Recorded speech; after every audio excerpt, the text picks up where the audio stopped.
So what's up, creatives? Welcome back to Photo Conversations, where we have conversations about photography, film, and so much more about life. In the last episode, we talked about why it is important for creatives to plan for each and every assignment that they have. And for me, there was a lot to share, and indeed, I tried to share that. But after planning, what happens? There are problems that also arise even if you have planned. And it's one of the things that I would like to share with you today. Did you know that 80% of your clients do not know exactly what they want? Clients might know the problem they have because, of course, the problem is within. They might also know the solution to that problem, but they might not know what it takes to solve that problem. So I'll give you an example of a coffee shop. A coffee shop might have a problem of lack of online visibility. And in fact, they might know the solution. And the solution probably could be, enhancing their online visibility through videography, through photography, maybe through writing up articles and such stuff. But the problem is, do they understand what it takes to produce this kind of content? Do they know the level of production that is needed? Do they know the nitty-gritties, the logistics? Do they understand the planning and all these other elements that come together to produce this solution that they want for their coffee shop? And that's where you as a professional, as a creative, comes in. So usually the problem is there's a knowledge gap between the contractor and the client, and usually bridging that gap is where all the stresses and all the troubles start. I'll share with you a short experience that I had with an organization, in fact, a very reputable organization, and this experience actually helped open my eyes to the fact that clients do not know what they want, and for us to be able to sort of come to the middle ground and understand each other usually is an intentional task. It's an intentional initiative that you as a creative has to take in order to be able to have these clients on board.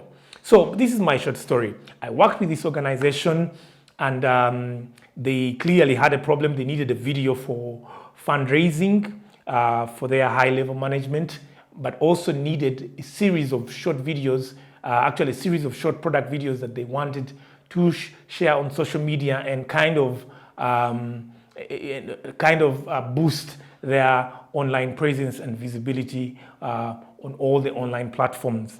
So that was their problem. So they engaged me, and I was happy to take on the assignment. So I went through my usual production process, and the first thing I did was I developed a concept for them, which I made sure they approve before we could even move on to the next level. And that this is one of the things you need to understand is that approval is very important when it comes to pre-production. So I made sure my concept is approved by both the management team and also the communications team that I was liaising with directly. Then I developed a script, which I also made sure they approve. And then I went ahead to produce, to work on the storyboard, which they also approved. And for me, the pre-production process was smooth because it seemed like, man, they really knew what was going on. They understood what they wanted. But later on, as we are going to see, it was only the facade. It was only just a show going on. But deep down, they did not know what it takes to produce this kind of work. They did not know how long it takes to produce this. So that's the kind of discrepancy that I had going on. So fast forward, problems started when we started the actual production in the field. So when we get to the field, we deploy our equipment, our sets, and our manpower. The team was on ground producing this documentary and the short videos. But at that time, that's when I started to realize that, actually, my clients did not know what they want, because the setup we had agreed upon was not on ground. The characters that we had agreed upon were not on ground, you know. So the logistics we had planned, the timelines we had planned were not in sync. We were not in sync with the entire program. And slowly by slowly, I start to realize that we did not have enough time together to liaise on exactly what the client wants and what I'm able to produce. So somehow, like any other creative photographer, filmmaker who is experienced and is a professional, we somehow had to work with what we had in the field. So we created a story around what we had, not what we expected, but because what we expected was actually not there. So fast forward, once again, we go for the post-production, the editing process. And based on the script that we had written, we laid down a rough cut that we shared with the team, with the client team to look at and then give us feedback. So all hell broke loose when the first cut was handed over for feedback. That's when we realized, me and my team, that actually our clients did not know exactly what they wanted, you know.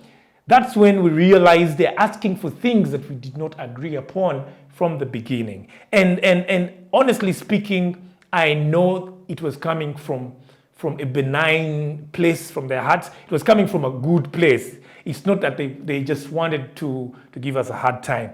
But the point is, they did not know what they wanted. And during all the pre-production meetings we had, they presented an image to us, clearly showing us that they know what they want. It's only after after production and post-production that we realize, oh, so these guys do not know the kind of color they wanted, or they did not know the kind of background music they wanted. They did not know. So a number of things they were not aware of during this whole process. And somehow we worked through the post-production process, and literally it was firefighting from the beginning and up to the end. But I thank God that in the end we produced something that is workable, something that is agreeable between we, the contractors, and our clients. So for me, this opened my eyes to the fact that clients do not know what they want most of the times. And usually the expectation is that you, the contractor, should know everything that they want. In fact, let me put it this way, you should be able to read the minds of your clients. You know, it's outrageous, but that's what it is. You need to understand where your clients are coming from, how they think, and how they express themselves as an organization. So how do you help your clients to know what they want? So now, usually the problem is a knowledge gap. Most of the times, when you're going to work with your client, there is a knowledge gap. And that knowledge gap is not only on the client side, but it's also on the contractor side. The knowledge gap on the contractor side is in the sense that most of the times we, the creatives, the videographers, the filmmakers, the producers, the DPs, do not know what the companies we are going to work for or what our clients stand for. And how do you solve that? I would say we need to give time before producing, before diving deep into production, or maybe of a video or photography or any sort of media, audio or whatever the case. We need to give time to get to understand who our clients are, what do they stand for, what is their organizational philosophy, you know, what are their core values, things like these. So when you get to understand such things, they give you an insight on who your clients, they give you an insight on who your clients are, what they want, what their vision is. And I'll tell you one thing, the moment you know what your clients stand for, it's going to be a lot easier for you to know what kind of product solves their problem best. So that is how you bridge the gap on the contractor side. So there's also the knowledge gap on the client side. Chances are that the client does not know what a cinematic video is, or what a product video is, or what a short documentary is. So during the pre-production process, take time to educate your clients about the products that you offer. Take time to show them examples of how your product has been used by different organizations and companies and maybe individuals. Take time to share your experiences with these clients. And when all this is done, that is how you bridge the knowledge gap. So one of the problems we face is that clients want you so one of the problems we face usually is most of our work has a very short time limit. So you find that you do not have enough time to bridge this knowledge gap. And most of the times, the pre-production that we have, the planning, the scripting and all this, it's usually half-baked. We are basing on our past experiences to create a similar product for this client. And yet the product may not be what the client actually needs. So the other thing is you need to get into the mind of your client. How do you get into the mind of your client? The best way to get into the mind of any person or of any human being is giving them time and listening to them. So point number 3 is just listen to your client. Just listen to your client from an unbiased perspective. Listen to them. Listen to what their taste is. Listen to what resonates with them. Listen to all these things, and then eventually you will build a mental picture of what these clients will appreciate. So so basically what we have to do is to get into the client's mind. Then also let the client get into your mind. And how does the client get into your mind? Still, it is through engagement.